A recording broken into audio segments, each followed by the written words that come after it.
যখন আপনার নামে কেউ বদনাম করে আপনার সামনে কিংবা আপনার পেছনে, আপনার প্রথম কাজ হচ্ছে আল্লাহকে ধন্যবাদ দেওয়া। বলেন সবাই সুবহানাল্লাহ। কি সুন্দর কথা আল্লাহ তাআলা বলছেন, খুব খেয়াল করবেন। আল্লাহ বলছেন, সবর ধারণ করো তাদের কথার ব্যাপারে যারা তোমার ব্যাপারে বদনাম করে। এর কারণ আমি আল্লাহ জানি তারা যা বলছে সত্য নয়, বরং তুমি হচ্ছ আসল সত্যবাদী। তুমি সেই অন্যায়টা করো নাই। এবং মাথায় রাখবা, যখন তোমার নামে কেউ বদনাম করে তোমার লাভ হচ্ছে দুইটা। এক, তোমার সমস্ত গুনাহ তাদের আমলনামায় চলে যাবে এবং তাদের সমস্ত সওয়াব তোমার আমলনামায় চলে আসবে। সুবহানাল্লাহ।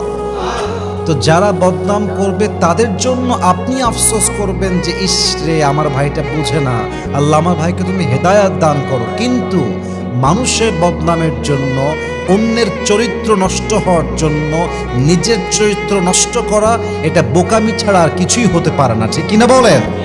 অতএব আজ থেকে বদনাম করলে নারাজ হবেন না, মন ছোট করবেন না, ভরসা রাখবেন এক সত্তার উপরে, তিনি কে?